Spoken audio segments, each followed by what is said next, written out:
Police sirens wail, city streets awake, running from the shadows, dodging every snake. Six pack of beer, stashed in the park. Evade the blue lights, moving in the dark. Sirens blaring out my brew. Canine sniffing.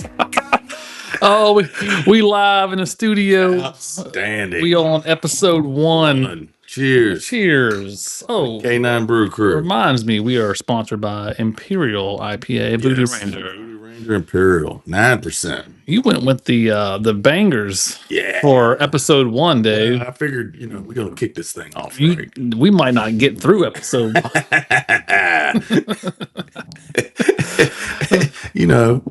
Our millions of fans, we won't disappoint. Followers upon followers. I can see me blocking subscribers now. Yeah, Overloading the internet. you get super famous sometimes. We're also co-founded by Copenhagen Long Cut tonight as well. Yeah. Wintergreen. Wintergreen, yeah. Wintergreen. Oh, Oh, man. yes. So, What's new, Dave? Oh, dude. All right. Other than the bone spurs. I got bone spurs. Real Real bad. Should we start with what caused that? A lifetime of hard miles tracking. Tracking. That did more damage to me than the Marine Corps and even high school sports. All of it. Yeah, K9 tracking is absolutely brutal. Being dragged behind a dog. I can see it now. We're going to get our first hate mail. There's somebody out there now saying, "Oh, my dog tracks with a J in the leash." Oh my gosh. I mean, in the last 3 years, I tracked off leash with Macho, but that was 7 years in the making. Right. Again, we could go through literally the projects off lead. Right. But Macho, that took 7 years to get there. He was a special working dog. It's a good term for it. Good. Macho. Special in a lot of different ways, but in order to get to the point where you can track off lead, what was it? I remember early in your attempts to get him to track off lead, we dropped the leash and he stopped. Yep. Right? Yep. That was 100%. Remember, so I guess we're skipping ahead on episode one. We don't even know who the fuck we are yet. But maybe we ought to introduce ourselves before we get into that. Yeah, but before I lose my train of thought. Yes. So we tried dropping the lead at first, remember, because he had such good obedience. Yeah. And then we had to start doing like the slightest pressure. So I had like that 5-pound dumbbell and tricked him into thinking he's dragging it. Right. And to ultimately working up to no leash at all. And that dog was like last 3 years. It was awesome. How much fun is that? It was awesome. It's fun. Yeah. When you got a dog that you can work confidently and you can do things that it just makes it easier for both of you. Yeah. I mean, gosh, how many times have you gone through the woods? And I'm sure our fans, millions of fans, they've been in the woods and gotten the leash tangled. And, I remember my 15-foot forever had 20 knots in it. Yeah. From getting caught up in the trees. Right. Wrapping around. Yeah. And, oh, my gosh. Yeah, especially when you're cutting off a dog with all the street bites Macho had toward the end of his career. And to have the confidence that he's not going to just go off on somebody for no reason. Yeah, well, I never had that confidence. It was more so... it was a hope and a prayer. Yeah. I was mostly just sitting in all his way, you know what I mean?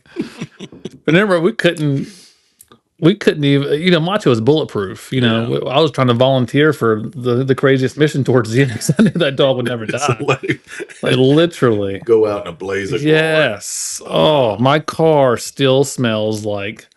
a crab pot. Yeah, you never get that out.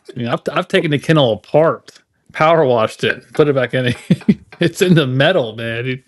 You never get that. Oh, so yeah. Tell the good people who you are, Dave Butcher. Okay, I'm Dave Butcher. Howdy. I'm a retired Henrico County Police K9 handler. I was thinking about this on the way over here today. I started K9 right after 9/11. That's when I was transferred. Yeah. Right after 9/11, I was transferred in December.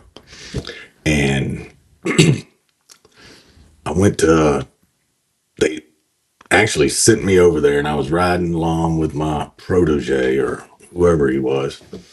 And the first training day that I went with him, I broke my finger. The first day. The first training day, I broke my right ring finger. And so I was healing up for that before I went to school. I think that started in March or something like that. Yeah. So I was a regular police officer. I'll go back just a little bit, There's nothing regular about you, David. No, that's true. You were assigned to patrol. Prior. Yes. But prior to that, I went to VCU for college. And when I graduated, while I was in college, I was in the Marine Corps. And I was amphibious assault crewman. I was in the reserves. I went to the first Gulf War right out of boot camp, pretty much. I went to boot camp, went to my MCT, Marine Combat Training. It's like 30 days in the woods. And then I went to my my MOS school, Amphibious Assault School out in California at Camp Pendleton. And then I went straight to the war. But to clear things up, you're a Paris Island Marine. Yes. Is that correct? That is correct. Not I went to Paris Island. I'm Not- not a Hollywood. not a Hollywood Marine. Not a Hollywood Marine. Like we about nothing against Hollywood Marines. Nothing. I love you guys, but it's something about the island that's that gets into you. I hear you. It's amazing. And one day we'll go. I'll give you a tour. Oh, I love it. Yeah. That would be. I'm Awesome. thinking about painting a yellow line in front of my son's bedroom. Put some yellow footprints in the hallway. So VCU, you get hired with the police department. I graduated from VCU, and a few months later, I started the police academy, and that was in July of 1995. It was that was a long time ago. I was 5 years. No, I'm like, But yeah, so I went to the academy in '95, and worked the road from '95 till right after 9/11. And I had the privilege to come to K9 and went to school with my first dog, who was a hand-me-down Rottweiler, not a Rockweiler, or not a rock welder. there's 2 T's in there somewhere. He was a absolute knucklehead. I learned a ton working with him. Oh yeah. But tell you what, so that gets us up to where I first got to K9. Yeah. Why don't we'll go to you now and get your little backstory. All right, we might have to skip a few jail stories, but Nathan Kelly, the co-host of the K9 Brew Crew here, pretty meager growing up, Dave, from Petersburg, Virginia, Yes. the hood. Yes. Straight from there to also VCU. Played a little rugby and baseball there. Nice. And then I graduated. I was a late bloomer. So I graduated in December. Me too. Started the police academy in January. And I hit out on the road for a while. Was on the bomb squad as a bomb technician first, prior to K9. And then got into K9 in 2012 or 11. Trained, dogs prior to that, little sport dog stuff here and there. No like world titles to speak of. And so my first dog was Macho.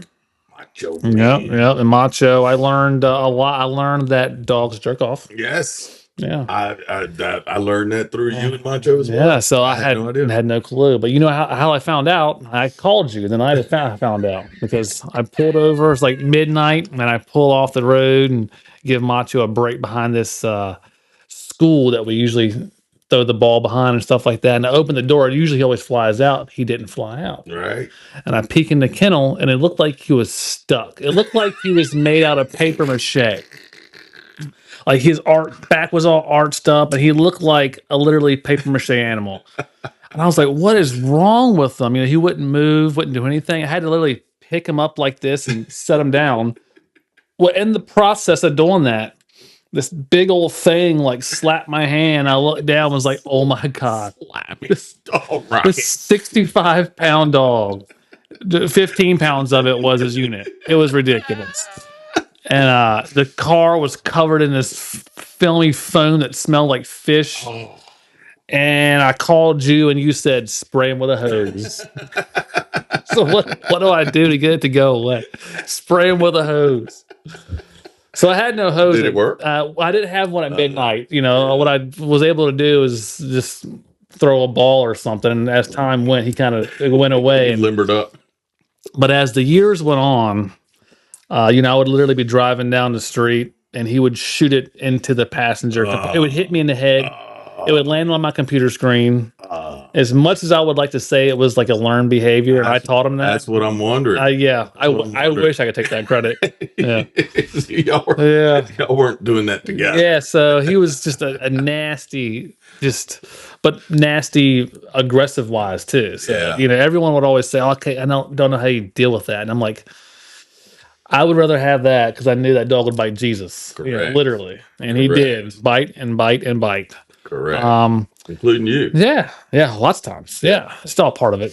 If you don't get bit by your dog, Yeah, you're not doing. you're not dog training. Nah, I mean, honestly. So that takes us to Macho. You know, we're both handlers from the same department, trainers with that department, and we put on schools. You put on a lot of schools throughout your career, putting new guys through and watch them come and go.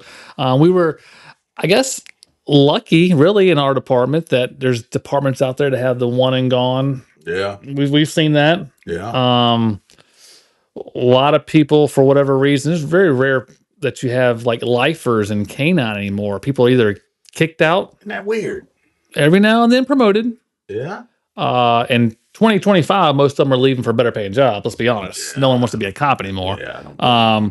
Don't blame them. So you can sit on the other side of that coin now as a retired man. I can vouch. You can vouch. I can vouch. Yeah. So Retirement is nice. it is. Also have Torpedo Canine, my board and train business. So we're just got busy with that. So when I'm not at work, I got dogs here. And when I'm not here, I'm at work. There's always a dog. There's two outside that door right now that are whimpering to get in, trying to get into the studio. Everybody wants to be a part of episode number 1. Exactly. Mm-hmm. They can't do it. No, they can't do it. Oh, what was that? I heard more whimpering. Yeah. So, you hear that? You know, we try to sneak down this dungeon here and have some quiet time to record EP1. Dog. Yeah, and there are dogs already. You know, you think as a trainer I'd be able to make them be quiet, Right? Yeah. But it's not my dog.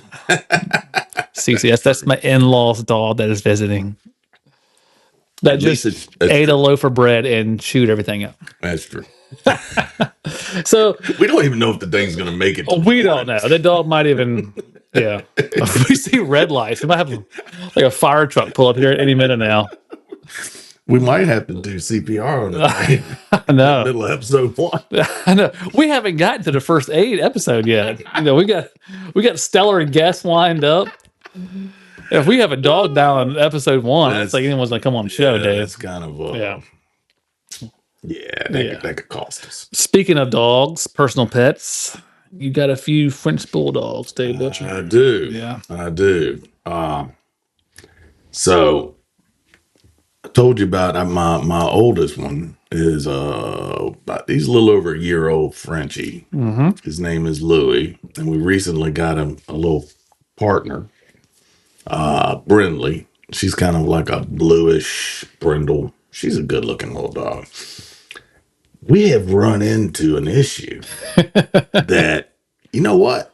We could talk about it right here. Let's hear it. Because Torpedo is a premier training facility. It is, yeah. So let's talk a little about Louis. Louis, as most French bulldogs, his face is all crushed in, and he has some breathing issues. Yeah, like they all do. Yeah. Yeah. Fortunately, Brinley, she's got more of a boxer type shape face. Oh, okay. You know, so she's not as nasally as he is. Yeah. And this little sucker, he wobbles around all the time. And it's like he's falling asleep Yeah. while he's standing up. And he just can't. And he'll just wake up. Really? Does he sleep at night?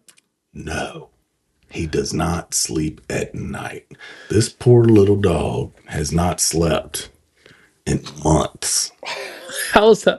I've never heard of this. I haven't either. All right. And the only reason I know is the wife and I, we were concerned. So I took one of my little blink cameras and I put it on his, because we crate train him. He's in Yeah. at night. As you should, yeah. And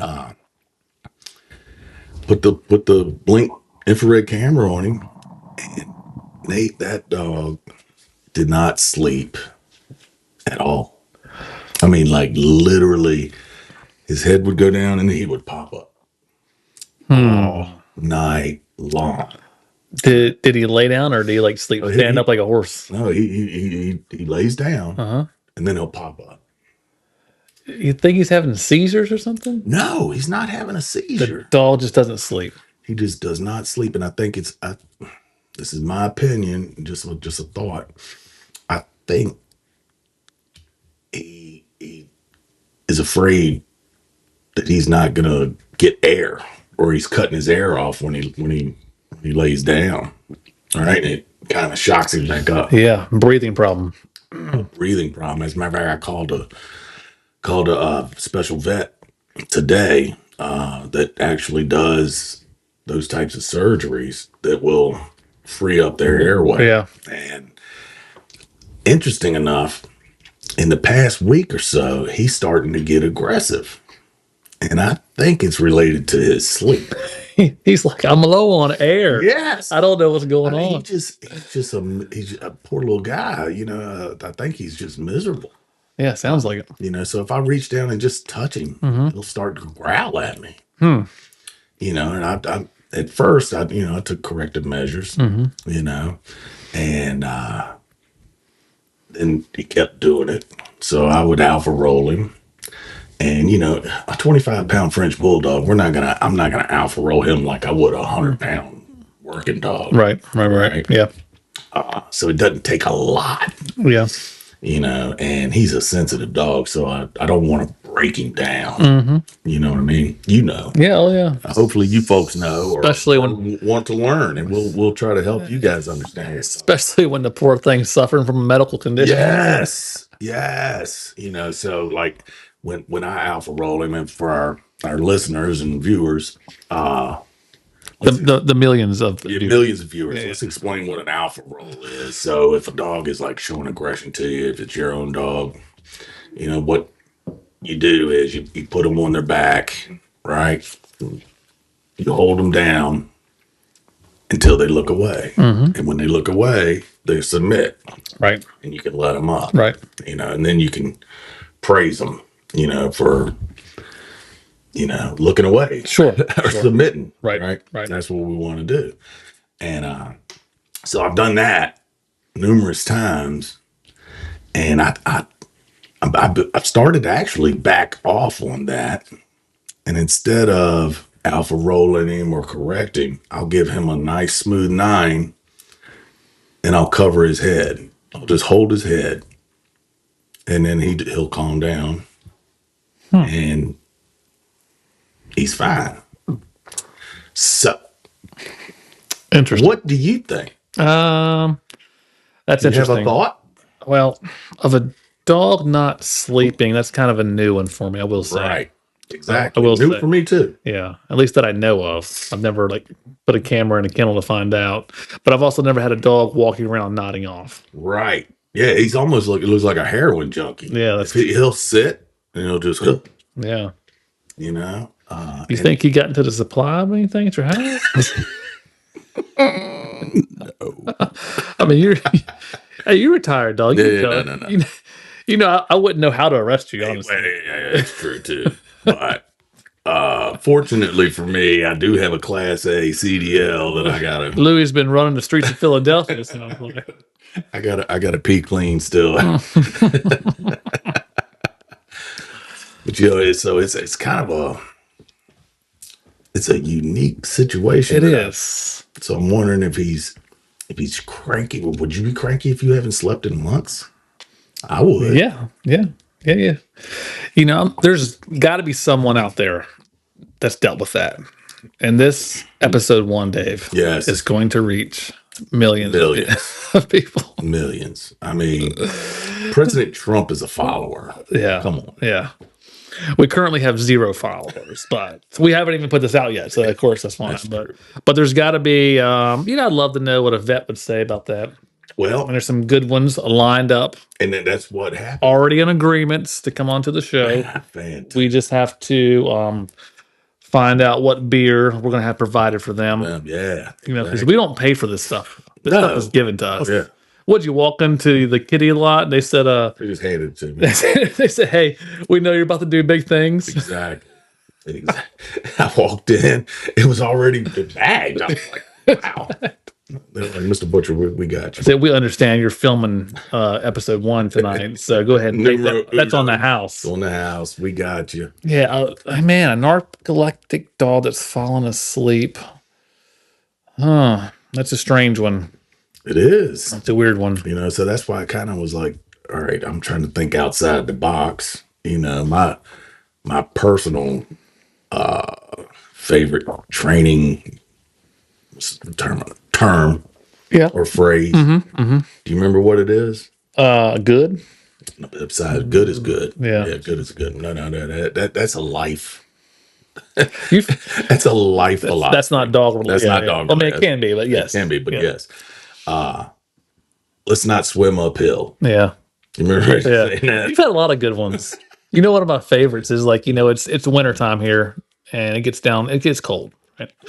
And we have handlers that bring their dogs indoors. Yeah. Right. Or we're not fans of that. Or they put like the heated dog house or they load it down with cedar chips they can't get. And all of my dogs, even the current one, it can be 3 degrees and they're laying on concrete. Yeah. Like they don't even go in the house. No. Right. And what's your favorite line? Have you ever seen a frozen dog? Now, of course, someone's watching this and they work in like Minnesota, right? Or Alaska, right? And they may have. But in Virginia. Not in Virginia.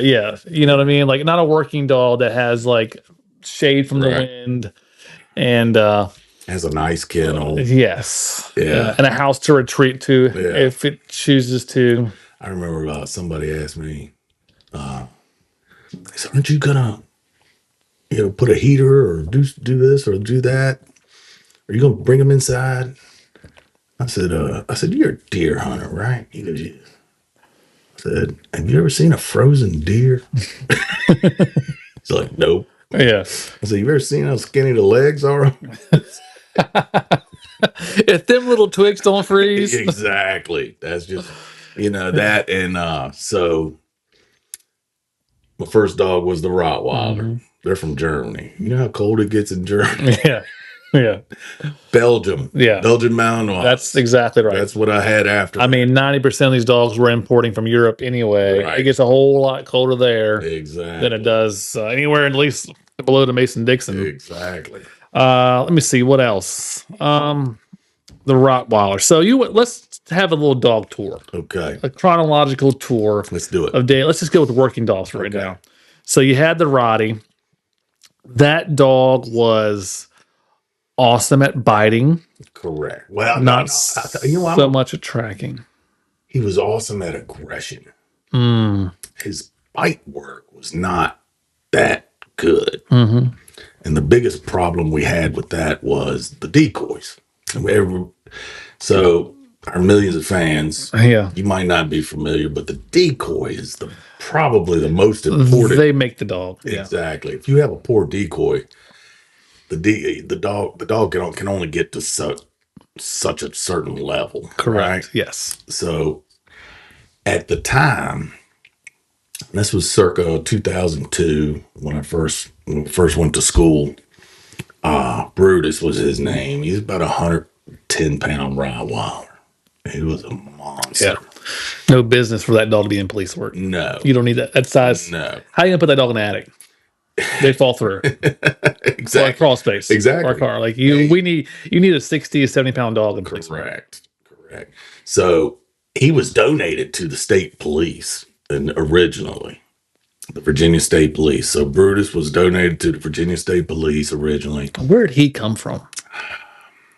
I want to say he came from Orange County. Yeah, but like as like just they just pick him up in the backyard somewhere. I think a family donated him because he was just nasty. Okay. And aggressive. Okay. So basically, the Virginia State Police took a dog with unstable nerves. It was unstable, and then they fed aggression into that instability. Mm-hmm. Well, that was an old school mindset, right? Yep. Absolutely.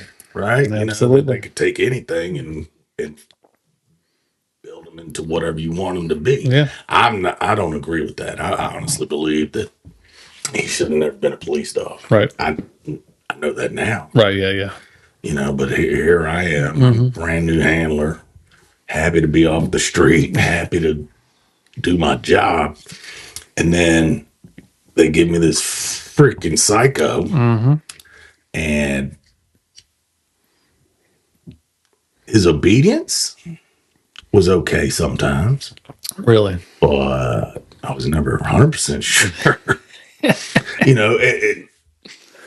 It wasn't, I wasn't in a position to challenge anybody. Yeah. I mean, you're new. It's your first dog. You got to go with the flow. Exactly. I just had to do the best I could. They're getting mad at me because the dog, I'm like, well, you're the trainer. Right. Why aren't you fixing him? Right. And honestly, I believe towards the end of my career, with the knowledge that I had amounted, the tools in the toolbox that I had acquired,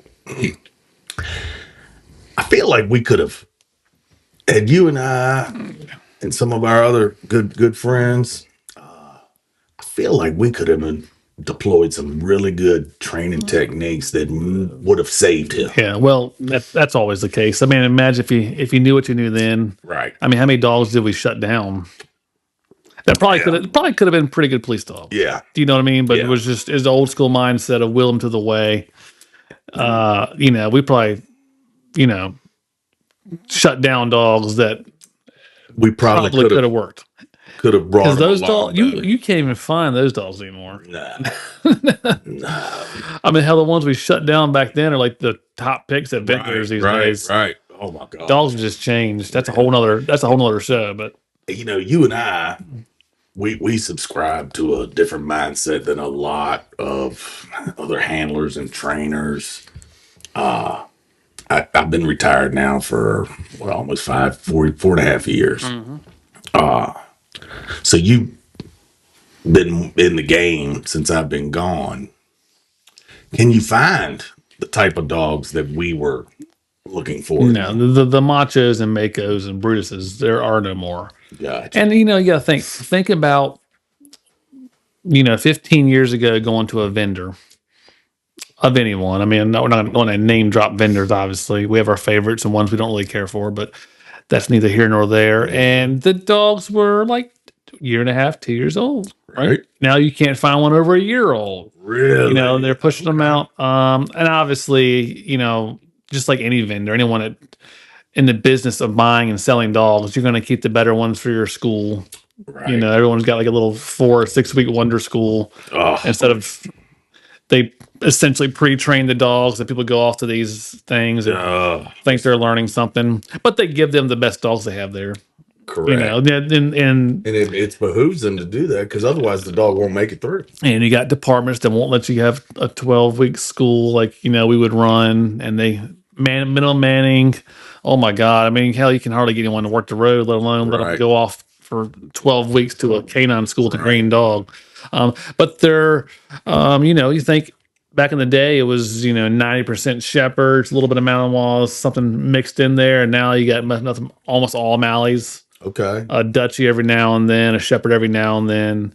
Of course, I'm talking patrol dogs. Right. You can make anything work for detection. That's probably something that we should probably explain to our millions of fans. Millions. We're patrol dog handlers. We didn't work bomb dogs or drug dogs. We've put some of that training, like finding guns. Yeah. Well, Stuff like detection is that. detection. Detection. Right. Detection is detection. Everyone always argues about, I've been like I put explosives on my dog, right? So he's patrol and explosives. He could be patrol and bed bugs Right. Or cell phones. or currency.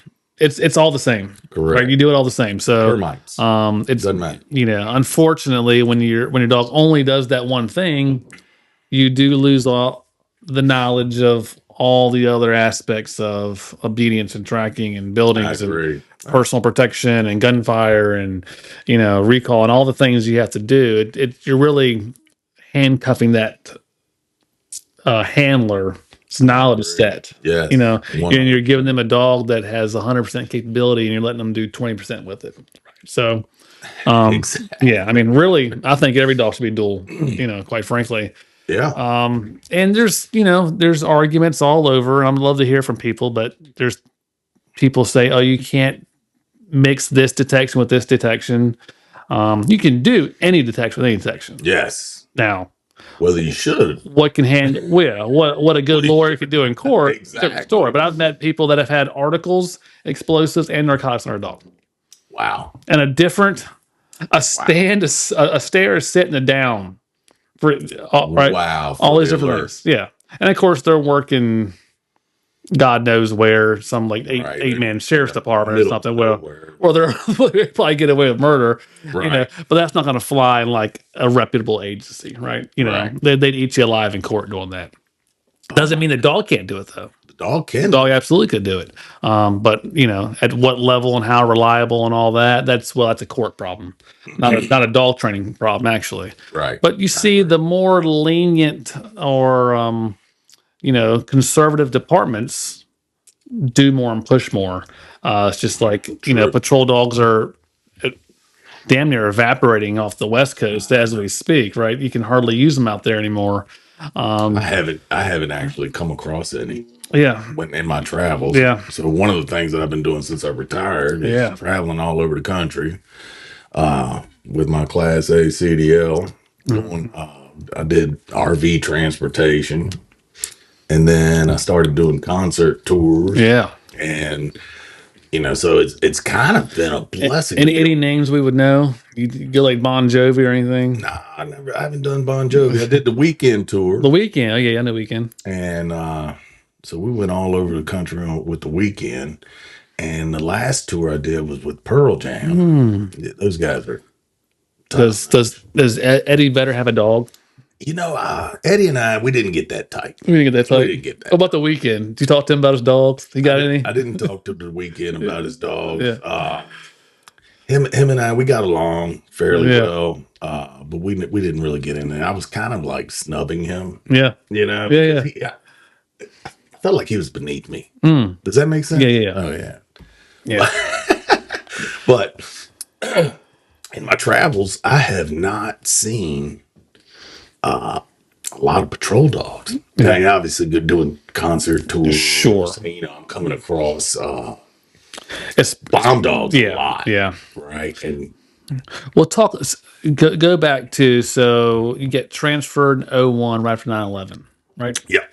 And I was talking to like Frank Baird about this, when prior to 01, I'd love to know how many bomb dogs there were in the United States. Oh my gosh. There wasn't many. Not many. There wasn't many, right? I think military came out for a majority of them, stateside. And there's probably, New York probably had some, LA, maybe.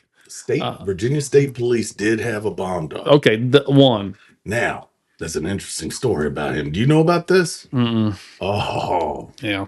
So imagine Dave Butcher, your co-host, is in Saudi Arabia. Actually, I was in Kuwait at the time. The war was over. Yeah. We're just kind of chilling, waiting to go home.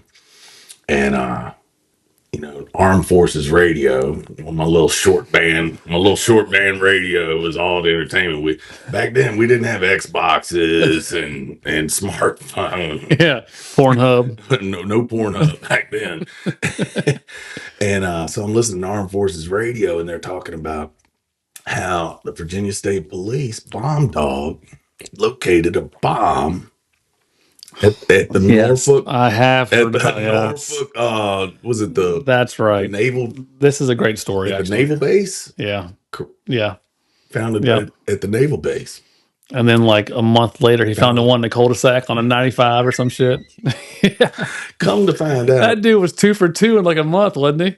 yes. And this guy, and I'm sitting overseas and I'm listening to this. I'm like, man, that's awesome. You're like, wow, I've never known a bomb dog to actually find a bomb in the United States. Over in a sandbox all the I didn't time. even know they had them Yeah. at that time. Yeah, right. And this dude's Here's this dude just knocking out the park. knocking it out of the box. The next thing I hear is on my little Armed Forces radio. Yeah, he was planting his own bomb Yeah. so he could find his own and be a hero. Well, yeah. So the backstory is that you know why he was planting them. Do tell. His wife was leaving him, and she was a dispatcher, Oh, and he was trying to be like the knight in shining armor, or like he's just trying to be like the white horse, finding these things. So it was an attempt to get her back, like literally, like planting explosives be the because your hero. marriage is failing. Yeah. So Instead of celebrating, this guy was planning explosives. you know what? I was just a few years too late to save that guy. Yeah. You have done a great job since then. Everyone that's came through K9 in the last 25 years Got the speech. has got the speech. It's like, listen, you can date them. You can date them forever. Yes. Just don't marry them. don't marry him. Yeah. You don't need to marry You can buy a house together. You can do everything. babies. Everything. Do the whole. And we got people in the unit right now and going through some crazy stuff. And I'm Hopefully, like, you've been trying to pass on my Yeah. knowledge. yeah, I try. I just don't, my one-liners just don't come off as well. I don't carry it. It doesn't carry as much teeth as it did when you were there. But yeah, that guy was trying to get his wife back and was planting explosives. And they're like, man, this is like the third one you found in 3 months. You're amazing. What? weird. Let me ask you, what made you randomly stop on 95 to get your dog out? I was just giving him a potty break. He alerted to this cul-de-sac. I'm like, what the fuck? At least put him in like a building that you're going to be At going least doing a have call dignitary. for it, Oh my god, right? So, Yeah. yeah. But prior to 9/11, it was rare. it was rare. Didn't see a whole lot of them. Well, then 9/11 pops off, and we got them overnight. Everyone. It was got 'em. almost literally It's a cool new thing. And I remember when I went to bomb school to be a bomb tech in 2007, I think it was. At the time, there was less than 1,000 bomb techs in the country. Wow. So I was like, Did not know I was like a one of 1,000. Wow. I was like one of 1,000. Now I'm like one of like 10,000. Right. Like it's probably tenfold now. Y'all are everywhere. Yeah, you're tripping over bomb techs and bomb dogs. Yeah. Hell, there's more of those coming out than there is. And again, you take West Coast for example, and I'm sure someone's going to correct us on this. They're going to watch this Please video, do. yeah, Please do. and they're going to be like, "I work LAPD. want to learn. We got a shit ton." Yeah. Yes. Here's the thing: we never claim to know anything. No. Yeah. In fact, we don't. We I don't know shit. Don't know nothing. But we're going to have people come on the show that do know stuff. That's the Yeah, key. yeah. That's the key. It's not what you know. Yeah. We're essentially drunk interviewers. That's all we are. Who just happen to have dogs in the past and train dogs a lot and spend time with dogs. But, Blessed to have that type of career. Yeah. I mean, think about that. Every day's take your dog to work day. How many people would not want that? yeah. Especially when you're like our department where that's your full-time job. Yes. Right. There's no call answering and stuff like that. But there's a lot of, people going to call in, the millions of fans and followers. And they're going to tell us, hey, I got to work a beat still. I'm sorry. Yeah, I got to write tickets in the feel U.S. for you. Yeah, and our surrounding jurisdictions that train with us do the same thing. True. They hardly even get the 2 days. Yeah. Once they give it to them. Was it that one jurisdiction? They made the the sheriff deputy wears shiny shoes. Mm-hmm. Remember? Mm-hmm. They still do that? Remember when we had Timmy in school? Yes. And he was with the sheriff's department. We won't say names, but he was not allowed to even come out of his pressed uniform. So we had him in a bite suit decoying, and his collar was so starched it cut his neck. It was so tight. Bless Timmy. Yeah, that's just ridiculous. Bless Timmy. You know, It's just ridiculous. I mean, come on. We finally did break him in Yeah. a little bit. Say, hey Timmy, you can chill. Yeah. You know, you're at K9 training. You're home with friends and family. What's it's hard. You come from a department where like get out of the car, have the hat on, shiny shoes. They care about numbers and appearance, silly shit instead of actually doing police work. Exactly. But it's trending. Yeah, it's trending. It ebbs and flows. I got you. Yeah. I got you. So how many does that sheriff's department do they still have a patrol dog? Mm-hmm. They do. They got two. Yeah, they train with my group now. Okay. And yeah, they're good. I mean, and they're kind of younger, newer age people, so they're not starch uniform, and they're hard workers. They're good listeners. I put them through school, so yeah, they're good. So that takes us to the Rottweiler. Oh, no. We got off a tangent. The Rottweiler, we're not even close to the end of the Rottweiler. No, we haven't. What the hell's that thing's name again? Brutus. So Brutus, he came to me. He should not have been a police dog. He was donated to state police because he was just mean as a rattlesnake. Yeah. And then they force-fed aggression into him. And honestly, the decoy work back in that time was not that good. Well, yeah. Back then you had Franco Angelini. Right. And that was it. Canine Bite Doctor. That was it. That was it. Yeah. And you didn't go to his school, you didn't know nothing, And what used to happen to him is he was such a large dog that he would hit somebody, on the back of the arm. He would pull them down, and then he was so quick and agile. I mean, he was an athlete. He was a very, very strong, athletic Rottweiler. He was not a lumbering dog. He would hit and pull the decoy down, and he would transfer to the hand. Those hand bites the worst. I'd rather be bit in the face than the hand. Right. And he would pull the decoy down, wearing the suit, and then he could have all 4 feet on the ground. Oh, you're in trouble now. And he got your ass down. He's not going to let go, right? I mean, the training was toast at that point. Yeah. And it got to the point where we only one decoy could work him. And that was Puddin'. Yep. That was our buddy. It was our master trainer back in the day. 2 D's, no G. Don't fuck it up. Puddin' he might be the next guest on the show. We got to get Puddin'. Yeah. Love Puddin'. But Puddin' was the only one who could decoy him. Mm-hmm. And it was for that reason. And then it got to the point where Puddin' wouldn't let him get to the hand. And he would just spin around and just look for the hand. Wow. Okay. Right. And so he wouldn't engage. Yeah. So it was a handful. Oh, God. Long story short, Brutus, we went on a track one night. It was a kidnapping. And the victim was placed in the trunk of a car. Mm-hmm. I love those. It's crazy how common that is in police work. I could name like 10 like legit trunk kidnapping. I thought that was TV shit before I became a cop. Exactly. People throw motherfuckers in the trunk all the time. It's pretty common. Yeah, it works. The mob does it. Of course, most cars are SUVs now. So now true. The whole trunk kidnapping thing is it's kind of. You try to explain to your child, you're like, why don't they put it in the trunk? What is a trunk? That's the third row. That's where the seat goes. That's where your sister sits. That's not where a body goes. So you're going to kidnapping. So yeah, and I get Brutus, and I will tell you this: when he wanted to work, he was amazing. Absolutely one of the best tracking working animals I've ever seen. And I've seen some really good ones. Yep. And This particular night, I don't think he was working, but He was taking the night off. so they ditched the car with the lady in the trunk in the in a cul-de-sac in a new housing development where they're building houses, and so we're going all through and we're going in these half-built houses. You know, they don't even have doors on the building of the houses. Like literally frames. It's just frame. Yeah. So we're going through.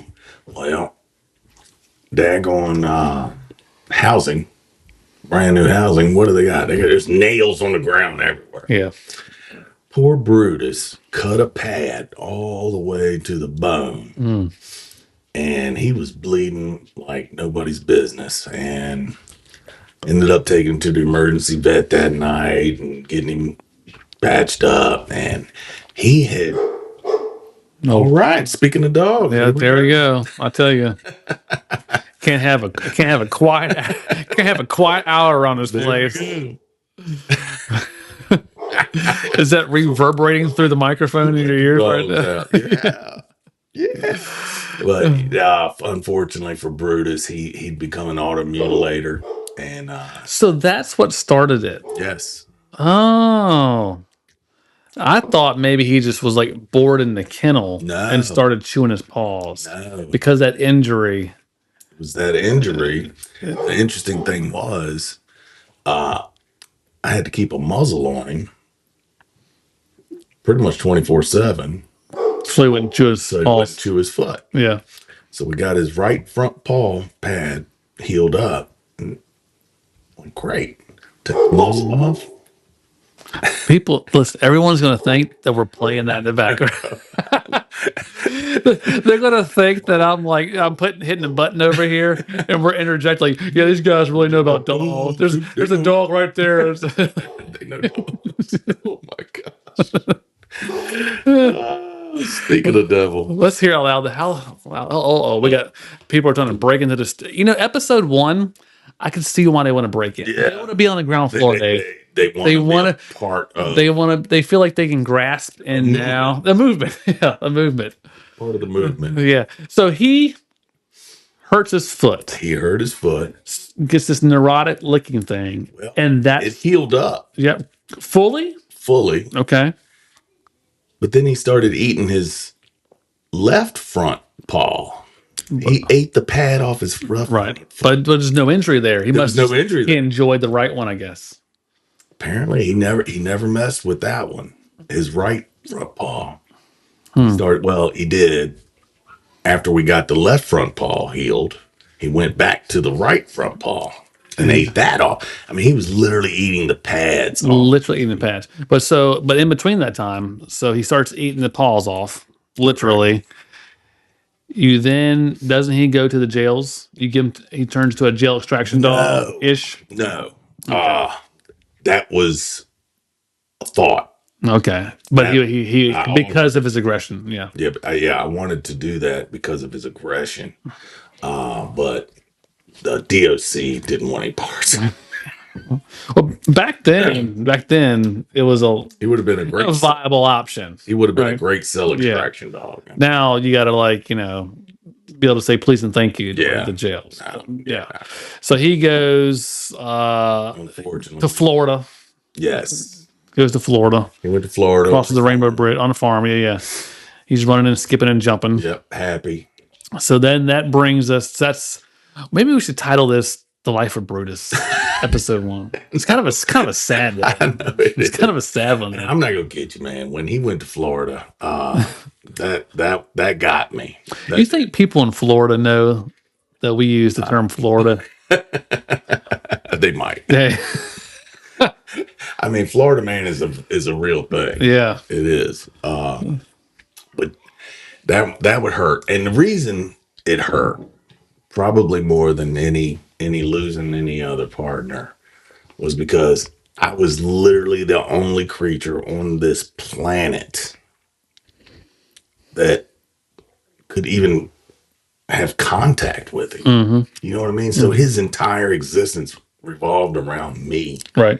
And it broke my heart. Yeah. I'm not gonna get you. Yeah. I mean, it's, you know, Macho. I mean, Macho was your first dog. just think, Dave, had you not tracked through that house with all those nails and caused that paw injury, he'd probably be alive today. He'd be like 38 years old. No. No. No. That dog was his destiny as the right hand seat to Satan. Yeah. I think that was Yeah. and that was meant to be a long time before. And you could have that back then. That was allowed. Yeah. Oh my Now god! I see people. I go with other departments to help choose dogs, and I'll see them pick the dog based on the looks, Dave, or the breed. That's the absolute worst thing. I know. In our opinion, in my opinion, I think you agree. Probably everyone listening's opinion. Yeah. That I'm sure there's somebody that's like, hold on, he's got to look good. No, the uglier the better, actually. Exactly. Like Phil. I don't want to go. I guess should have got Phil. Yeah. That's an inside joke for us. And one day, I think we should have that story. We'll have that one. We'll have the so Phil was when Jason got Dutch. Yes. I was trying to think of what the other dog's name was when we picked out Ghost.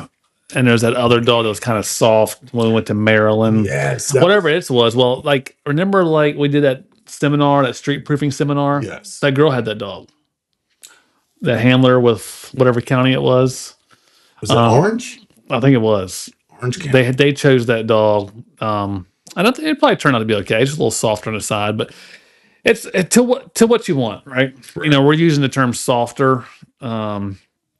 We'll probably have some people on the show that will say that's not even a term, it's not even a thing, and all dogs are created equal. You know, there's opinions are like assholes. Yes. Everyone's got one, right? Absolutely. So what we call hard and soft and this and that, just look at these people trying to break into the studio, dude. They want to get involved early on. Listen, Look, later. should have bought in. This is a 50-50 split. There's nowhere else to do this. You guys, you missed out. When Spotify comes knocking, you know, I don't want to hear no.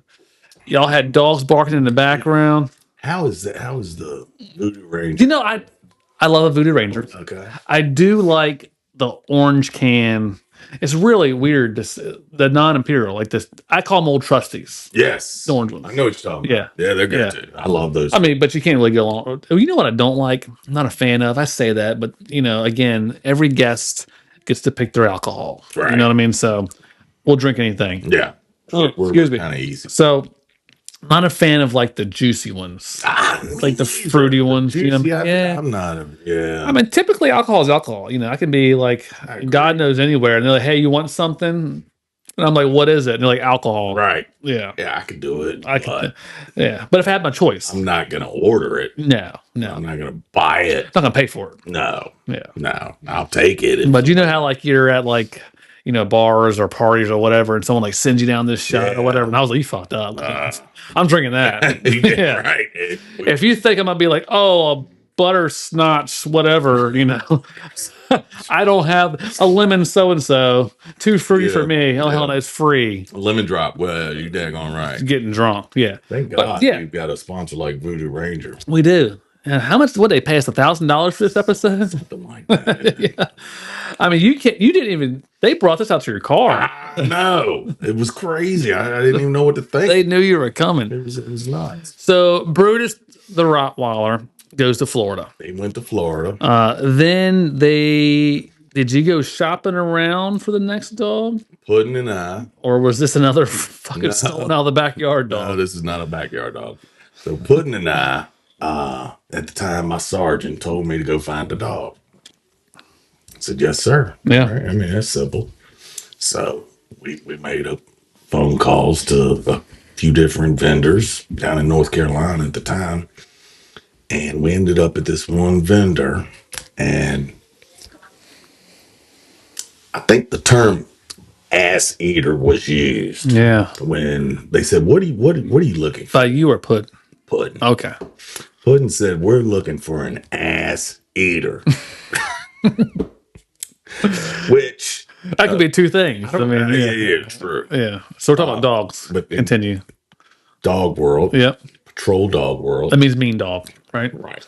I mean something that'll bite anything. Lamest terms. Lamest terms. I don't think you're gonna find that term in a book. Maybe one I write. Yeah, You're right. only if you write it. I write it. Yeah. So they said, "Oh, we've got the dog for you." Really? And They had him tucked in the back waiting on they you. brought him out back, bro, from the back, and it was a 45-pound skin and bones and teeth. Little Mally. My favorite. Oh my gosh. He came around the corner just looking for somebody. And then he saw the decoy. They let him go and he hit like a freight train. And Put him in the truck. that's exactly what Puddin said. Put him in the truck. He said, put him in the truck. Well, hold on.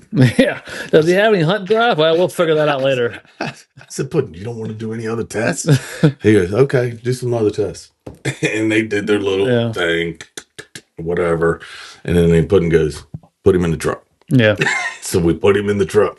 And the next question he asked him is, can we get him out? And the vendor said, I don't know. Yeah. He goes, awesome. Yeah. Even better. Yeah. So that's how I ended up with Boris. Yeah. He's a 45-pound Malinois, and he actually grew up into about a 75-pound. Yes, he did. He was a big Mallet towards the end. Yeah. I guess dragging my fat ass around all the place. Yeah. It's kind of like, people think about that, but when these working dogs, it's like lifting weights when they're pulling us. Oh, yeah. You know? And and your forearms. oh my God. I mean, I just come off elbow surgery and get my forearms replaced, and the other one's torn. Exactly. I'm working the leash for so long. But he was every bit of 75 pounds. And you know how I know that, Dave? Because when he bounced off RJ Clark, he hit me right next to him. when he fell through that attic. I forgot you were there. Yeah, I was a patrol. I was a lonely patrol officer, and Dave shoots his dog up in the attic to go eat this guy. Actually, you know what? I didn't shoot him in the attic. If you remember correctly. Wait, the guy fell through. He fell. The guy fell through. So we were in a small room. I'm thinking of when Macho came down with the guy. That was So, dude, he was hiding in the attic. Yeah. And I asked somebody to jump at the dog to fire him up. Yeah. Because he's just staring at this hole in the attic. Yeah. He alerted. Yeah. He knew that he was there. Get a little bark going. Right. Yep. Get a little bark going. And because I don't think the bad guy believed me when I was giving my warning. Well, that's the problem. Like every call we get, like burglaries, and you get patrol officers, and they get there and say, "Hey, the dog's coming," and they do like some fake bark and shit like that. Don't y'all hate that? Yeah, which Please tell me. And I don't mind it as long as the guy doesn't give up. But if the guy actually gives up and then it steals a catch from us, Right. then there goes a tick mark on my monthly I could have had. So I guess I do mind it actually. Yeah. But you should never be bluffing. The dog's going to get there and do the work. But yes, so you get him to bark and go nuts. Guy freaks out. And he falls in between the two joists. Yeah, lands on RJ. And then he falls on me. That's right. It was the guy, not the dog. There's so many addict stories. They're all running together right now. Oh, gosh. Yeah. But my favorite Boris story is he wasn't very, let's just say, environmentally sound with slick floors. No, he had a slick floor issue. Like literally would fail you on slick floors several times. Right. So think about all the things. This is like a brilliant idea. I still have not met anyone to have done this. Really? I'm the only one. Yes. Yeah, and I guarantee someone's going to call in, Dave. Tell me. And they're going to be like, tell me you tell that story. They're going to be like, I did that shit with my dog 48 years ago, right? So, but you think about slick floor problems with dogs, which you see pretty commonly. And it's a conflict with the floor. They're not confident. So what's the thing that most people do? Well, throw a ball across the room, right? He runs and chases a call. Make him happy. He takes his mind off of it. Or put a decoy in the middle of the gymnasium. Feed him. Right. Food trail across it. Run a track across when he's working. But all those things are distracting, right? They're distraction techniques. Correct. And the dog realizes over time, like, hey, I'm actually doing this. It's not so bad. Well, you tried all those things. I did. You did all those. I did. But what you came up with was brilliant. Well, thank you. Tell the people how you got him over his slick floor issue. So after But did all that. I did all Did the all things of that we that. just spoke of, Yeah. I went to Lowe's, Home Depot, whatever, and I bought linoleum. You said, give me the slickest shit you I got. found the slickest linoleum that I could find, and I lined his kennel Yeah. with it. Live on it. Made him live Yeah. on that slick floor. Yeah. So, and I would like soap it up and, Yeah. make it extra slick. Yeah. And, eventually he got better. Learn to love it. Yeah. Death by immersion. Yeah. There's 90% of the people viewing this, Dave, that think you're a genius right now.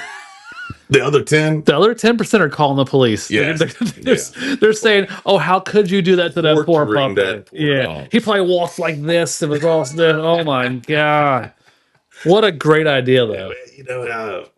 I tried everything. Yeah, I did. And you know what? I think, do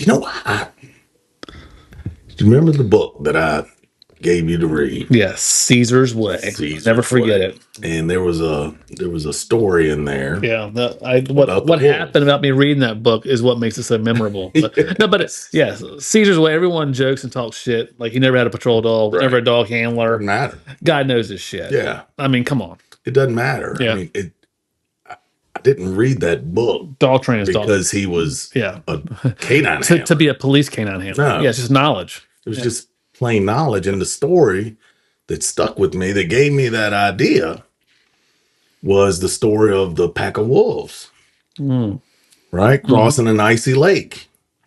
Right. And if the wolf in the back slips and falls, Yeah. does the pack stop Right. and praise them and tell them, Right. oh, it's going to be okay? Yeah. No, they keep going. Yeah. The dude, get over it. Yeah. Find a way out. Don't acknowledge a bad experience and praise an unstable mind. Correct. Right? Yeah. Yeah. That Perfect. to me was the important takeaway from that book. Yeah. And unfortunately, but fortunately for you, Yeah. when you were reading that book, a master trainer, and I don't know about you, but when I was brand new, if you had that title master trainer, Yeah. that guy was the You should know it all, right? King Dingling, Yeah. right? He knows everything there is to know. Well, then all of a sudden, I realized, especially when you were reading that book, did you tell the folks what happened? Well, so I get transferred. Were you in school? Yeah. I can't remember. Were you I think it was brand new? before school. Before school. So remember when I got transferred over, the only reason I got transferred is because an older guy in the unit was retiring. Correct. His retirement date was set, Correct. and his dog unfortunately died Correct. early-ish. Right. Basically, remember? He was helping us tune matcha. Yeah, he was on a track. Dog Yeah. dies, and he's got like 6 to 8 months left to work. We're not going to give this guy who's been in canine for 40 years. Yeah. We're going to have him on the show. I think it was 30. I thought it was 42 police officer, 38 canine. Does that We'll sound have to right? double check. Yeah, we'll double check. We'll have him It might be. explain it to him. Yeah. I can't. But it was like his first dog was like on Noah's Ark. Yeah. Like he's here forever. Yes. Yeah. His stories, wow. But anyway, so I can't wait I'm to replacing see him, Yes. taking his spot. So An absolute legend. So own absolutely, mind. yes. And so before my school started, and I had like essentially 3 months of driving Miss Daisy is what I called it. Yes. I rode Mike around and took him to his volleyball tournament. So we did stuff and Pick his car up. yeah, I had a macho in the back, and we'd get out and do something once or twice a day, and that's why that dog was like damn near done by the time. Right. But anyway, so during that time frame, I'm sitting at the city canine office, Mm-hmm. and I'm reading that book you gave me, Yep. and Puddin walks in. The master trainer. Puddin walks in, and Puddin We said, love pudding, by the way. You do love Puddin, yeah. Hey, what are you reading? All right. And I hand it to him, and he sees that it's written by Caesar Milan, and it's like he takes it and throws it across the room. It says, Caesar Milan was never a patrol dog handler. The fuck's he know about working dog? Da, da, da, da. And just chewed my ass out. And I'm Right. like, but Dave told I don't give a fuck what. And I was out there running, doing push-ups. And I had to read poor Caesar's Way in my bedroom at night when no one was Closet. looking. Yeah.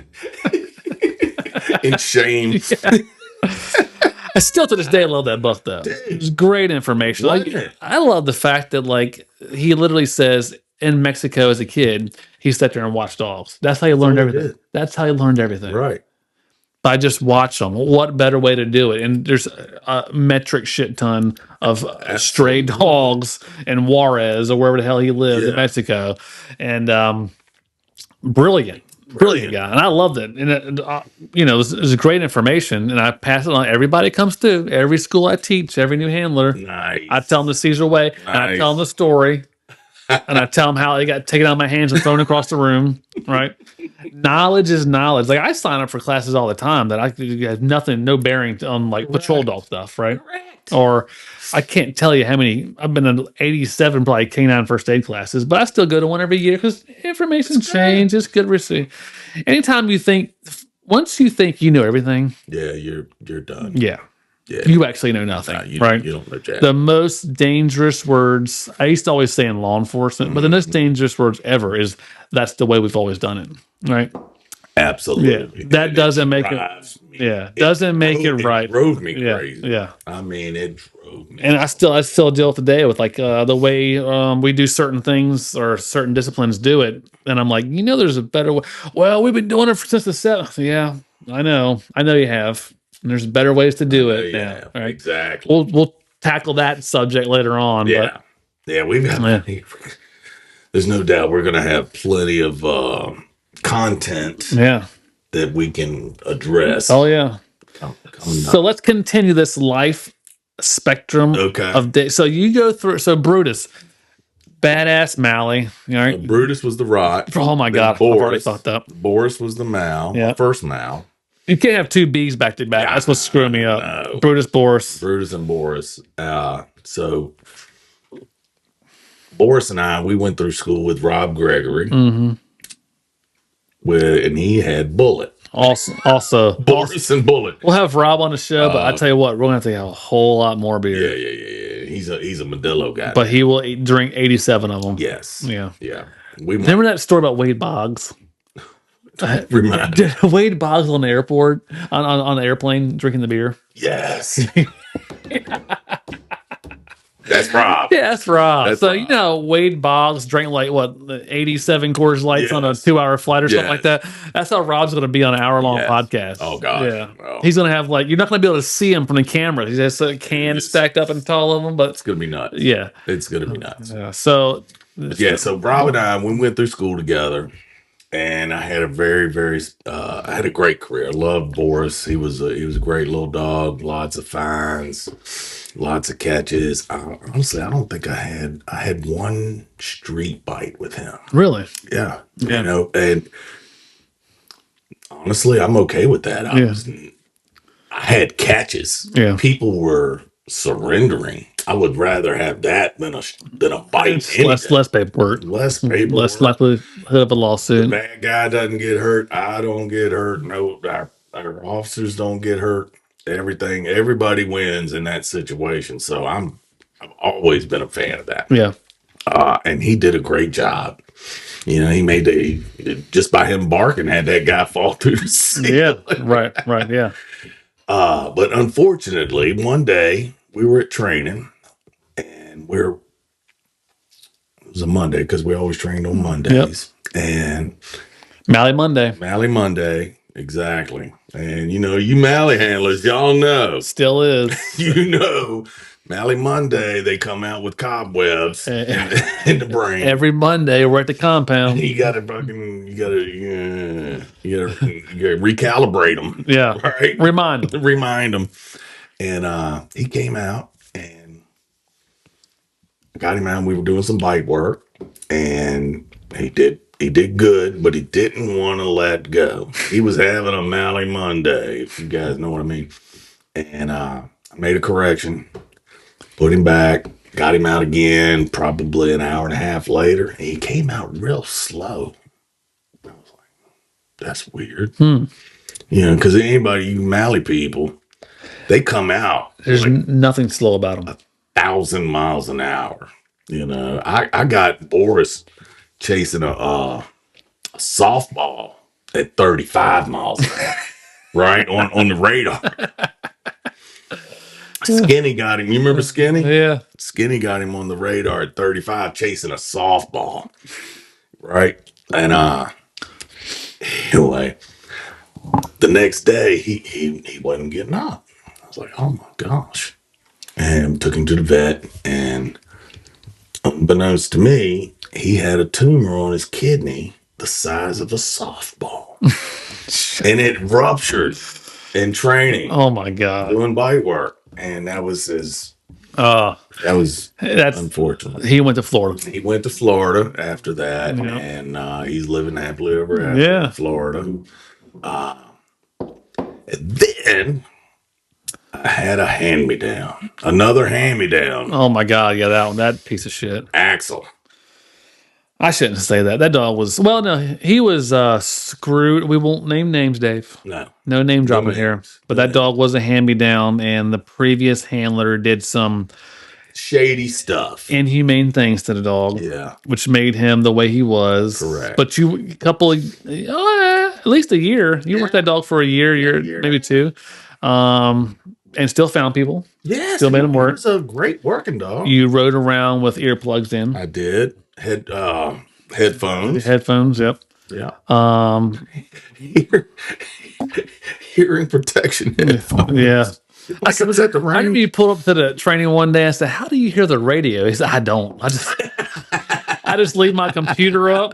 If it pops up, clearly they would assign me to a dog call, and I must go. But other than that, I can't hear nothing. That was horrible. I cannot. I do. And Our the current guy with that I put through school last year, 2 years ago, his dog's like that. oh no. And so he likes it because of the feeling it gives you, like the Projection of power. projection. Yeah. Well, like the dog's not messing around, Right. Like, so he deals with it. Like, so he shows up to training and he gets out and I was like, "Hey man, what's up?" And he's like, he pulls his earplugs up. And me and Jason, like the guys that are around back when you had that dog, we all call him Dave Butcher. And he's a Marine too. Hoorah. And we're like, I was like, "All right, what's up, Dave Butcher?" We tell him the story. He said, and we tell him the story. All he says is, "I think I like this Dave Butcher guy." Because he's like me to you. But he's like, "Dude, I'd rather have it than stop." And I was like, "You could easily put a bark collar or correct that barking, but that does not bleed over into a dog working." People think, well, if I stop him from barking in the kennel, it's going to diminish his aggression, and he'll be less likely to bark at it. No, you can teach a bark command in like 10 minutes. Yes. No big deal. But he likes it, but it's so funny, man. We go to eat, and he's 3 cars behind you at a stoplight. Oh, you can hear him. You can hear him. You can hear him going. And I was like, dude, I would have stopped that a long time ago. But I say that, but I had a dog that jerked off for 10 years. True. But Did you stop that? I don't know how to. I don't know how to. Yeah. Exactly. If there's Look, if somebody out there knows how to get the dog to stop jerking off, please pass that on to us. Because whose dog's now doing it? Garrett's. Yeah. Oh my gosh. So Garrett is the handler that replaced me. Mm-hmm. And Nate and I picked his dog out for him. And he's got an asshole dog. That was probably, we're talking about the ass eater dogs and that kind of the Maka, Macha, Brutuses. I think Ghost might be the last of the dying breed. Okay. He might be. What about your current? That dog, I tell you what, man, he's stoic and scary. Okay. He's intimidating looking. He's very quiet, but he's like he's on the tism a little bit. He looks through you. Oh, Yeah, he looks through you. He's on the spectrum. Yeah, but he's not a loud dog. That's He always does a it. plus. He's super clean. Okay. No jerking off. Yeah. He's probably peeing and pooping. wondering why does his truck I know. I want to. I've got a new truck, like literally at the depot that's waiting to get a kennel put in. It's been sitting there since August. It's been like 9 months.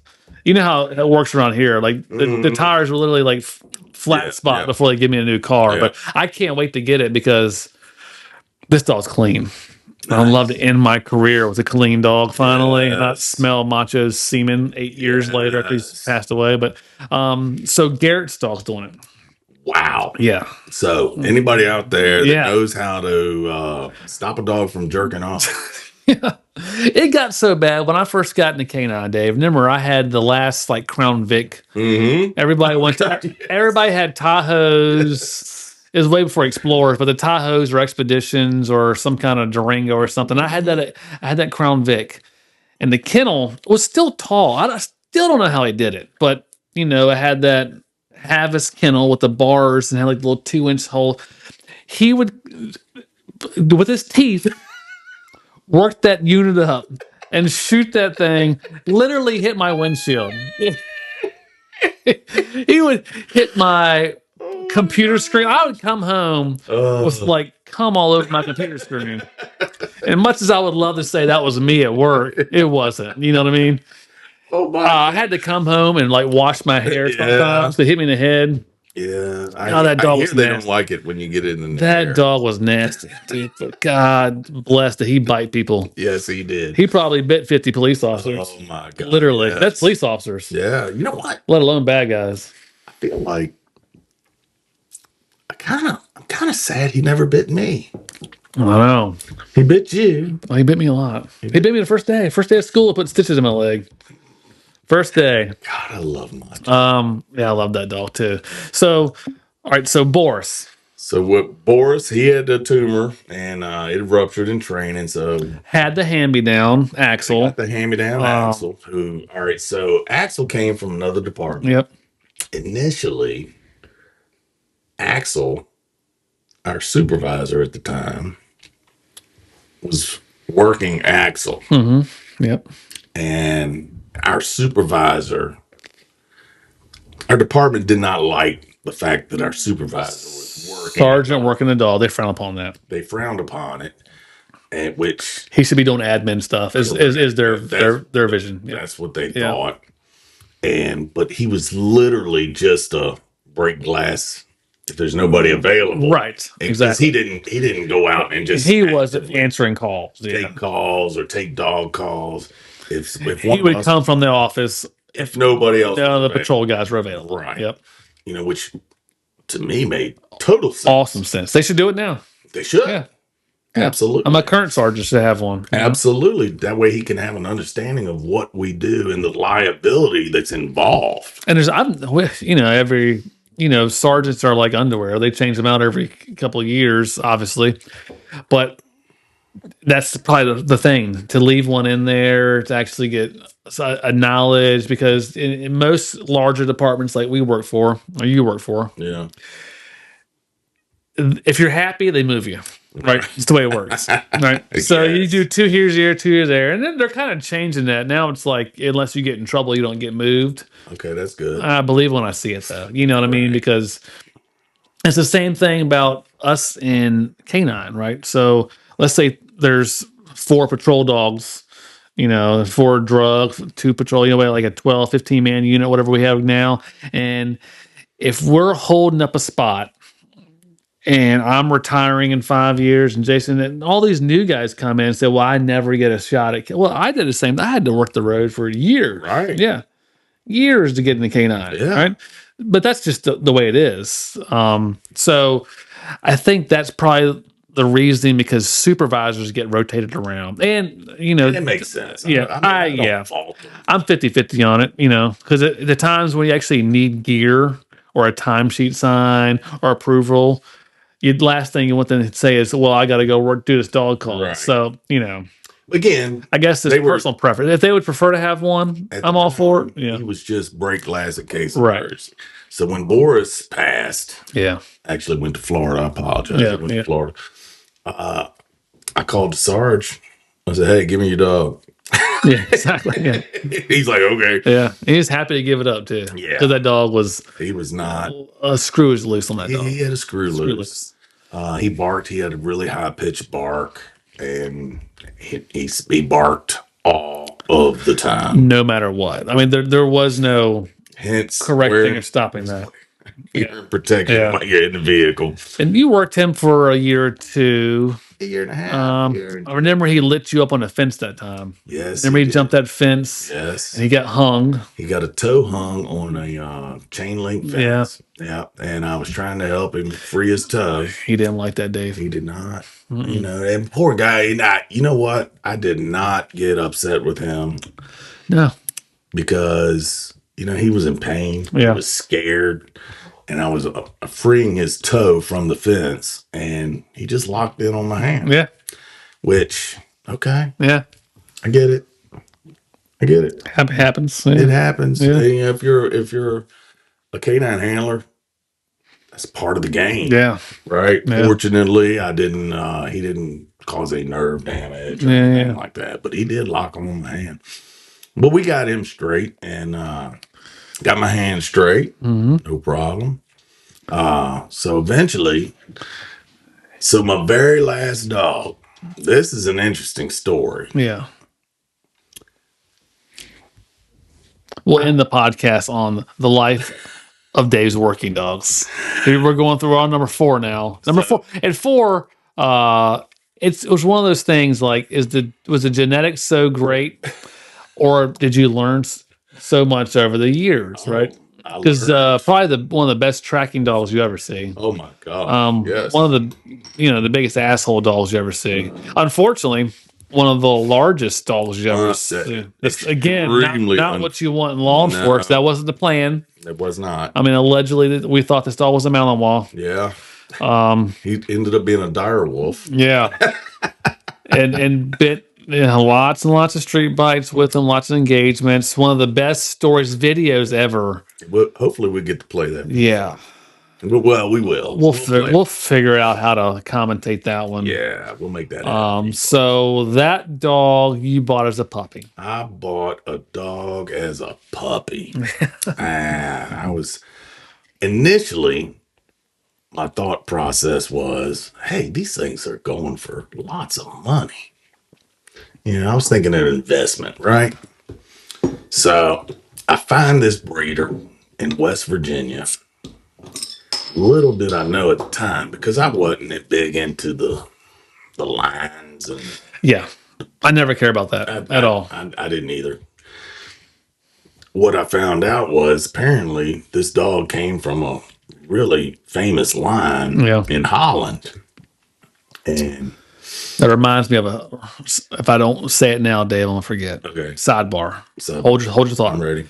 It reminds me of you go to a vendor buy dog, right? And they give you this manila envelope.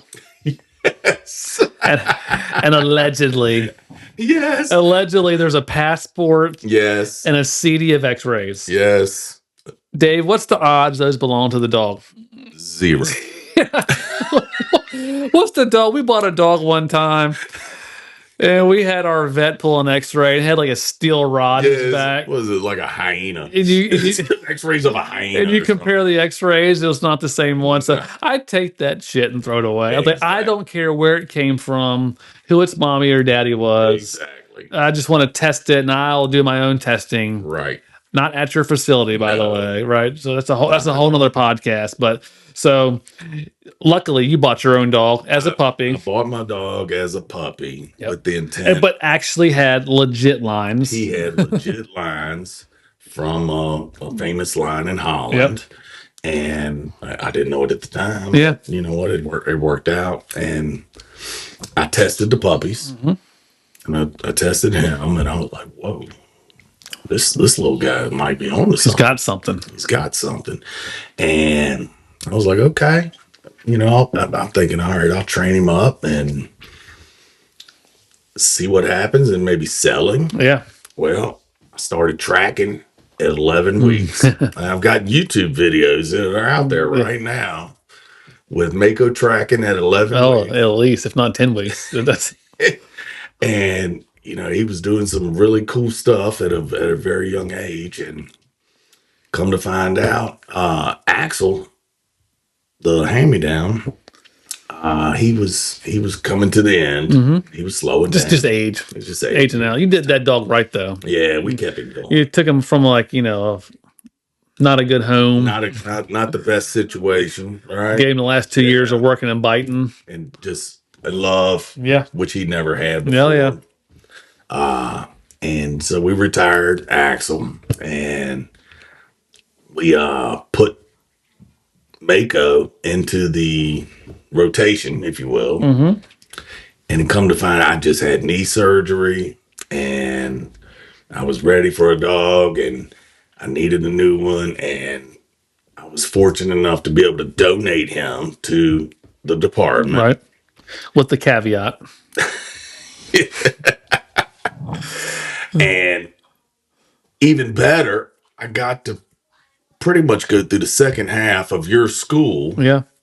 Yep. With Macho, your very first school. Macho and Mako. With Mako. That was like the last of like the asshole school dogs. Right. Yeah. And it was probably some of the most fun I've ever had in canine training. That was fun, yeah. Oh my gosh. So what was not fun was when we were teaching building searches.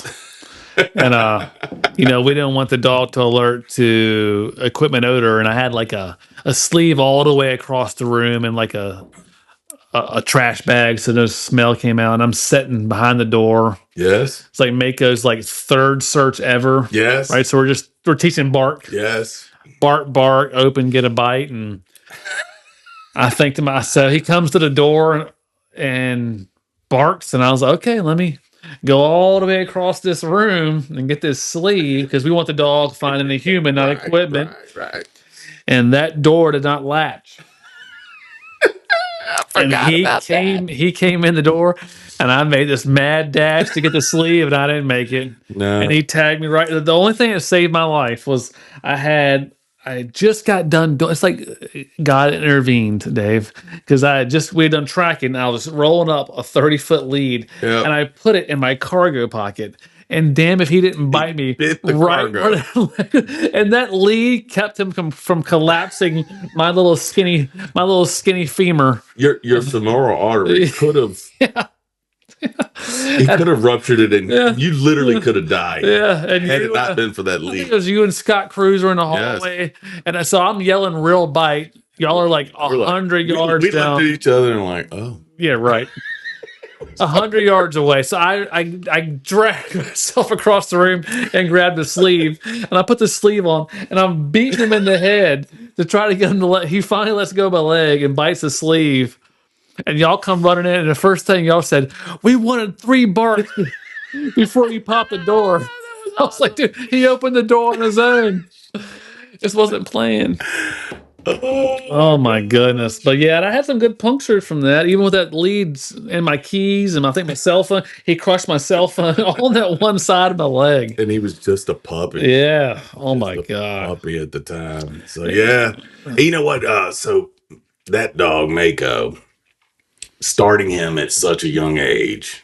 And I used to take him and Axel to work together. Yeah. I put them both in the kennel in the truck. And on Mondays, on training day, I'd break them both out. And I remember Rob Gregory, one time we were doing bite work with Mako. I mean, he was just a baby. He was like 6 months old. Yeah. And we put him on the table. And Rob had the suit on, and he backed up into him. And Mako grabbed the back of his arm, and Rob said, "That ain't no puppy." He said, "Get him off." That dog had a hellacious bite. He's allegedly a Malinois. Yeah, but he definitely had like Great Dane in him or something. Oh my God, that thing stood this tall. He was literally all right. So the biggest dog I've had, very large dogs in the past, is pets. Yeah. I had a Lab Great Dane mix, and I had a Bull Mastiff, 140-pound Bull Mastiff. Mako was the only dog that I've ever had that I could stand straight up and pet him. I could pet him. Yeah. Standing straight up. Right. Without bending over. Yeah. I mean, he was a large. Yeah, long legs, tall dog. Tall, lanky, a little bit goofy. A little goofy. Man, just a hair trigger though. Yeah. I mean, that dog. Oof. Yeah, I mean, you made him the way he is. Well- you made him the way he is, obviously. I gave him the room to be himself. Yeah, there you go. But like, if you looked at that dog, I didn't want to. When you first brought him to the kennel, he was running around the compound, and he's like, "You can come on in." And he came over and bit me in the arm. But I was trying to be tough because I wasn't in canine yet. This is when I was volunteering, coming in like decoying Right. on my off days, literally trying to get in the canine. And he came over and bit me, and I was like, in the back of my mind, I was like, God damn. And I looked, I'm bleeding. I don't say anything to you. Better not. Yeah, and I was like, better not. And I kind of like, I gotta use the bathroom.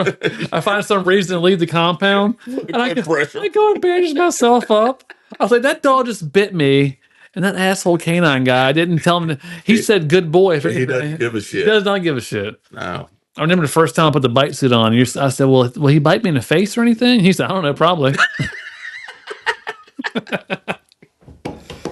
And that's what we're missing, Dave. Oh God. That generation is dead. Oh, sad. It's up to you. Yeah, well, we can't because I know. It's sad. everyone's too happy these days. Oh my God. Well, we'll do a whole new another podcast on the pre-body cam era. Yes. Oh, so yes. Now, you know what? The body camera is not bad. I did not dislike it. It's not the body cam, it's cell phone. Remember in 07 when cell phone came? iPhone, quote, I'll have to research this. I'm sure someone will correct me, but around 2007-ish, smartphone, the iPhone, where you can switch to a camera very quickly came out. That changed a lot of things. It did. For those, if you were a police officer before 2007, I'm not even saying 92, 95, no, before 2007, if you started in 05, right, and you're still working, right, you're going to say those first 2 years were different. Heyday. We're different, yeah. Well, you know what, honestly, Nate? And it's not because anyone's doing anything wrong. No. It's the mentality. Correct. It's the mentality. It's not even the people. Right. It's not even the citizens. If you pull your average canine, not even a canine guy, a police officer across this country, and you say, "Hey, what's the biggest problem?" They're not going to say the turds on the street. Absolutely not. It's the admin. It's admin. Absolutely, it's admin. Yeah, they're not even going to. And nowadays, they're certainly not going to say pay. Because we're getting paid a shit ton now because the job's so bad. Right. And, I told you that before I retired. They're giving hand over fist to stay here and work. Right before I retired, I said, but it's never the this people. Is going to be good for you. Mm-hmm. And it was. Mm-hmm. And I'm happy for you guys. But the admin. I told somebody not long ago the story about you. This is good. Hey, Dave, you're retired, so you can give it to us straight. I told somebody about you. I was probably at book club. Yeah. So our friends and millions of followers out there. Yeah. Wednesday. Nate's actually been to a book club. Yeah. And it's a bunch of old guys that are retired, and we just kind of hang out and drink beer and tell war stories. And most of them are retired policemen. Yeah. And I was telling the story about you. How you're listening, you're working one night, and there's a pursuit. And you're listening to this pursuit, and you're making your way in that direction because every pursuit ends in a foot pursuit. Yeah. Right? Yeah. Which in our world ends in a street bite. At least a track. Yeah. And you're a patrol dog handler, and you're working, and pursuit kicks off. You're thinking bite. Yeah, let's be honest. Let's get in that direction. Yeah. And I was telling them how, you're listening to this pursuit, and this officer who's, what's the term I'm looking for? He's not necessarily the brightest or sharpest tool in the shed. Okay. And I remember you were like, this fucking idiot. You remember? And you told me how they tried to jam you up. Yeah. Oh, that's the one because you were talking to yourself. Yeah. Well, there's been several of those. There's one where so they said they were going east on this road. Okay. Right? Eastbound on such and such. I won't even say the street because it'll start east. We're turning east on such and such. Right. So I go right. Boom. I'm there waiting on them. And then they give out the next cross street. Well, they're going west. And I said something to of course, that you're in pursuit. Right. You're loyal to the call, so the body cam's got to be on. Right. And I said something to the tune of, "This motherfucker doesn't even know his directions, and he's a police officer, right?" And side note, by the way, that car ends up wrecking, bailing out, and I catch all five people in this car. All five give up because of a dog apprehension. Park Smith was there. Yeah, Park on the call. Park was my backup. We catch all five of them. And then I get written up for my language. For cursing to yourself. Yeah, to myself on the radio. There's also another one where we get into a pursuit, and I get right behind this car on 95. They just done like a carjacking in Ashland or something like that. We're going down 95. I get behind it, and it's literally like light rain or a flurry or snow or something simple. And the supervisor cuts it off for weather. And I come across, and of course, me being verbal, right. I say something to a tune like, "We're a bunch of pussies. We came and chased the car in the rain." You know what I mean? Yes. And I get it written up for saying that to myself in my own car. Exactly. Yeah. So what is this world coming to? It goes right back to the just let cops be, let K9 guys be K9 guys. Let cops be cops. Let cops be cops. God damn. I mean, you can't do nothing. It's a tough job. Mm-hmm. Let's not make it hard on them. Yeah. For dumb stuff. Okay. You can't abuse people. Yeah. You got to follow the Constitution. Safe and legal, baby. JJ Riani, safe and legal. Safe and legal. Yeah. We're now finding out all kinds of crazy stuff from the government. Yeah, yeah. Right? From the very beginning, to me, the most important thing of my career was when I held up my hand. Mm-hmm. Right? Well, you're getting deep. Well, you know what? I'm about 3 beers in. But I held up my hand and I swore that oath to the Constitution of the United States of America. And every one of us had to do the same thing. Yep. And when I say it, I meant it. Sure, yeah. And I believed it. As you should. And as every one of us should. Yeah. Right? And to me, that's what it's all about, is the Constitution. And we got fun stories, right? Yeah. We all got fun stories of the wild stuff that we've seen and done. Right. But at the end of the day, it's about the Constitution. In America. I agree. And if we don't adhere to that, we've got nothing. Yeah. No doubt. So we've gone through the cycle. We've done all 4 of your working dogs. A lot of, we got some good Mako stories and videos coming up. And that's mainly because technology changes. Mm-hmm. So first 3 dogs, it was pre-body cam era, quite frankly. So Mako, it's almost like, what's that story I'm trying to think of? Like, was it John Kerry? Okay. John Kerry is the most photographed person in the military or something like that, because it was something crazy. There's some story about him. Like, obviously he did absolutely nothing in the military, but because he was like a journalist in Vietnam or something silly, he was like the most photographed person because that technology came out in photography. So, while I'd still say Mako is probably, from outsider looking in, I'd still say your best dog. Oh, absolutely. Yeah. 100%. But based on the time you had him, you also had him during the entire, he got video doing a lot of stuff, a lot of cool stuff. True. So we got videos of some really sweet takedowns and apprehensions that are like a show in itself. Yeah. Some good setups, some good stories of Mako. So you take him, and then you've gone to Florida with all 3 dogs. Let's take Mako to Florida to end it. Mako, because that's also a good story. So we retired. Yep. Together. Yeah, and he was healthy. Oh my God. Older dog, but healthy. I mean, he was like, you ran him for like almost 9 years, I think. I think he was 9 when we retired. Yeah, but you started him at like 1. True. So 8 years of working. He was 8 weeks when I brought him home. Literally, yeah. And I mean, he was hanging off a towel in the air. Mm-hmm. at 8 weeks. Yeah. I mean, so his bite work was like Yeah. from the very beginning. No one wanted to decoy that dog. No one. And then we start doing like, the fire hose wraps or the gorilla tape. That was scary. We're not a big fan of bite suits to begin with. So Right. we started doing the street proofing. Yeah. So you started doing that.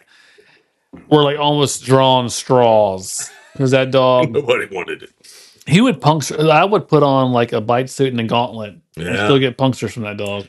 I remember one time Monty AG came up with an idea, and I looked at him and I said, I'm not doing that with him. And I forget what it was. I think it was something involving a puppy sleeve or something. Oh God, yeah. To mimic a not a sleeve texture. And I looked at him, I said, I'm not doing that. I said, he bites too hard. He'd break your bone. Yeah. Yeah. He bites too hard. You got to have something and protect anyway. Yeah. But yeah, so he started showing some we age. retired. Yep. And the crazy thing was, for years, I would go out and I would let him out every night. And, I don't know how most handlers do, but this is how I did. Most of the time, I fed him the same time almost every day, which was at night. Yep. So as you should. Right. Because that's when we got off work. Yeah. We got off work on this night. So after I retired, I would drink my beer. It's time to go feed Mako. Yeah. I would go out. I would let him out. Fortunately, he was a very reliable animal that I could let him out, and I didn't have to worry about him running off. Okay. You know what I mean? He just stayed in the backyard. There's no way I would let that dog out. Because your yard isn't, that section around your pool's fenced, but that where he's at, No, dude, there's no, as many people as that dog bit. I know. There ain't no way I'd let him out off lead. The crazy thing. But I mean, you had control over him. Yeah. The crazy thing was the deer and the rabbits and They all stayed away. They bedded down next to him. Oh my God. He was friends with the deer. I've actually got a video of before I retired. I was going to we're going to work. There's like 6 deer in the backyard standing in front of his kennel. I was like, oh my gosh. So I went out. I let him out. I looked at the deer. They stepped off like 10 feet. Mm-hmm. I just walked right past them. They're standing there just. I said, I'm letting Mako out. And they looked at me and said, oh, we don't care. Yeah. That's our boy. Yeah. I let him out. He looked at him and ran past him and just started peeing and playing. Doing what he does. Doing what he does. And then he just jumped in the truck. Let's go to work. Oh. So did he start not eating? He did. Is that the telltale sign? It typically is. At the very end. So imagine I go out to feed him one day. And he's great. I let him out. He's running around. I feed him. And now I'm not going to kid you. In retirement, he ate really well. And he got leftovers. Yeah. You know what? I felt like he earned it. Mm-hmm. Oh, yeah. So when he didn't eat brisket leftovers, I was like, okay. You know something's wrong there. Something's not right. Something's not right. He was wobbling. And, and that's when I knew it's getting close. Yep. And it was like in less than a week. Mm. And he lost a lot of weight really fast because he stopped eating.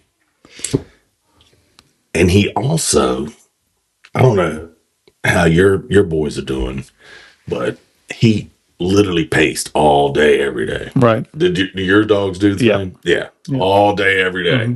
So, I mean, he's doing not 10,000, probably 40,000 steps a day, right? Miles. Should have probably put a day on. I watch on. I watched him exactly to see what he was doing. But unfortunately, it was time. And so Mako, He was the last one. But you got to talk about his last day, though. That's the best part. Oh gosh. Yeah. So Mako was on his very last day. I called the vet, and he was on his way to come out that afternoon to send him to Florida. And he looked like a ragamuffin. I'm not gonna kid you, because I didn't brush him out or do much with him. I just let him be happy. Yep. You want to send him out with a little bit of respect. Right. So I was gonna give him a bath. Yep. And brush him out. I got my daughter, who was like 22. She's home from college, and she's helping me give him a bath. And we gave him a bath, and she's patting his head, she's stroking his head because he's so cute and pretty, and she's talking to him. And then, bam, bites her. Bites her right in the arm. Goes out biting his last day. And then you start second guessing. Maybe I should cancel this this vet visit. Oh my gosh. He still got it. He still got it. He still got it. Not only did he bite her arm, he gave it a shake. Full mouth. Yeah. With a shake. Yeah. And then I yelled 9, and he let go. I was like, that dog came in this world biting and left. Left this world biting. God.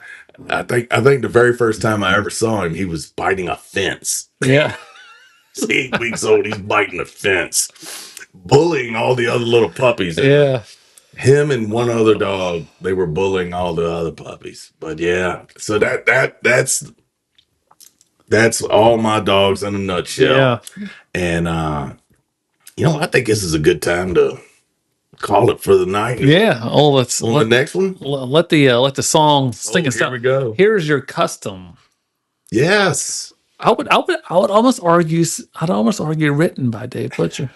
Actually created this. Created. It's amazing the shit AI can do these days. I think that's a good wrap on episode 1. Let's sing it out. What a great show. Yeah. Here we go.